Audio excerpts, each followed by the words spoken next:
Good afternoon and welcome to CB Book Club. If you are catching us for the first time, CB Book Club is a short video series that runs on CBTV and through which we showcase our talented local writers and their work. Our hope is to arouse the interest and to get people to read books by local authors during their free time. Today, we are very happy to welcome someone who has mastered many things and can now add a writer to her long list of accomplishments. Our featured author for today is none other than Mrs. Carol Babb. Thanks for joining today. Thank you, Daniel. Thank you for having me. It's a pleasure to be here with you all and with the audience to share my first book, my first children's text. No problem. I know that most people already know who you are, but can you kind of tell us a bit about yourself, a bit about your background? Okay, so I am a career educator. I was principal, and your grandmother was my vice principal, your late grandmother. And then after becoming principal of Queen Square Anglican School, I became general manager of all the Anglican schools. Then I worked at the Ministry of Education. I was deputy chief from 2008 to 2015. And then I became the chief education officer from 2015, and I demitted office last year in November. And now I am working at the UDP Secretariat as their new Secretary General. Of course, I mean, you have contributed years into the education system and you have contributed years into my life as well. And so yes, I'm very happy to have you, to be interviewing you today. So Dr. Yes. Babb, what was the catalyst for you to write this book? Well, I see myself as a pioneer, as bringing financial literacy into the country to become one of the first persons to ensure that students and teachers develop financial literacy skills. It was as a result of working with PricewaterhouseCoopers and Piecework that I was able to add financial literacy to our primary school curriculum while I was the chief education officer.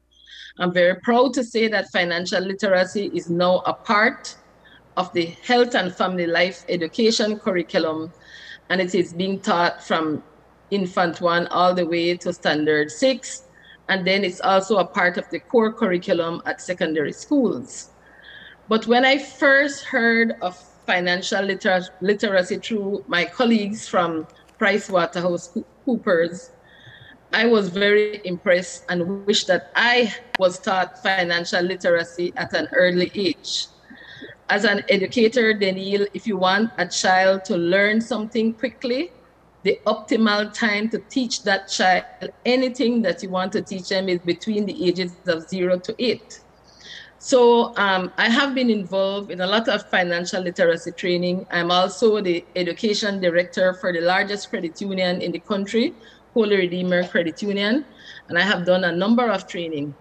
And then I thought I would want my grandchildren, all the younger children of Belize, all the youth, and even the older people to develop financial literacy skills. So I wrote this book and I named it after my grandson, whose name is Jace. I have had the pleasure of reading Jesita Learns to Save. So can you go ahead and tell us what inspired this book, what this book is about, and about your sweet grandson who inspired you to work on this book? Well, I have 3 grandsons, and the middle one's name is Jace. And I want all of my children, my grandchildren, to develop financial literacy skills so that they can live a comfortable and productive life. So if our children learn to save at an early age, between the ages of 0 to 8, as I mentioned before, it will become a habit for them. We want our children to save so that they can be ready for things that we are not prepared for. We never know what tomorrow will bring. So we want to encourage them to save so that they can save for their education, to save for, if there might be illnesses, to save, to even to start thinking about building a house or to start thinking about investment. And even you, Daniel, as young as you are, I would advise you to start saving now for your retirement as well. And Perfect. so, although this book is ideally for children between the ages of 0 to 8, it is also a good book for adults. I'm sure you've read it, and I'm sure you've learned something, even though you are above the age of 8. There's so much to be learned from this book. I definitely did. I mean, financial independence is something that is, you don't really think about it when you talk to your kids between 0 and 8. It's not something that comes readily to your mind. And so I must say that after reading the book, it makes it very simple, very easy for kids to understand the reason why you must save, and it makes it understandable. So very good read. But what message did you intend to impart on the readers after they finish reading this book? I am hoping that all readers, no matter what ages they are, they will learn to develop the habit of saving. Whatever they earn, I would want to encourage them to save a portion. The recommended percentage is 10%. But this storybook, Jesita Learns to Save, tells the story of a grandmother teaching her grandson to save at an early age. She teaches him also, besides saving, the importance of working for the things you want to acquire in life. And so Jesita in the story wanted a tablet for Christmas. And so the grandmother said, well, you will have to start saving. And then Jesita said, well, how will I save? I'm not earning money. I don't have a job like my parents. And then the grandmother said to Jesita, well, start to think of ways that you can earn money. Think about your family members. Think about your aunt, your parents. Let them give you little chores so that you can earn your money. And so then Jesita said, well, where will I save my money? And I said, remember that piggy bank that I gave to you? You can start saving in that piggy bank. And when the piggy bank is full, you take it to the credit union, to Holy Redeemer Credit Union. And he asked, well, why credit union? And I said, you want your money to be safe at a credit union, so your money is safe, and you want to earn dividends. So there are many new words that Jesita learns in this story. He learns about goals, that you must start to save towards certain goals. He learns that you must work to earn money. He learns that if you save at a credit union, you are a member owner, not like it's different from a bank. He also learns that he can earn money called dividend, and that his money will grow at the credit union. Perfect. I think that is one of the lessons that I enjoyed the most. Not only that you are to save your money, but the ways in which you can earn your money to be able to get that specific goal. Indeed, that was definitely one of my favorite parts.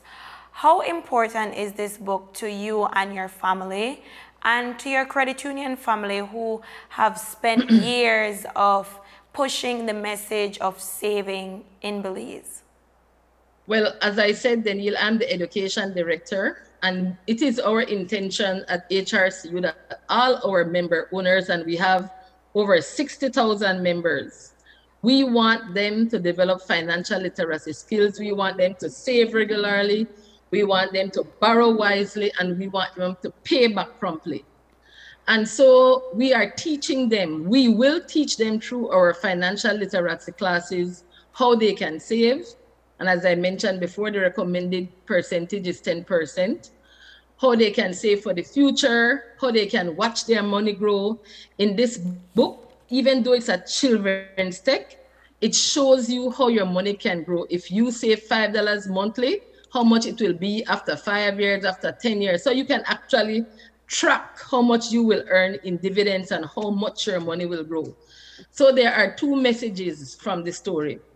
And it's a message that all of us, even adults, should know and should learn, that we must save regularly, and we must also teach our children the importance of work.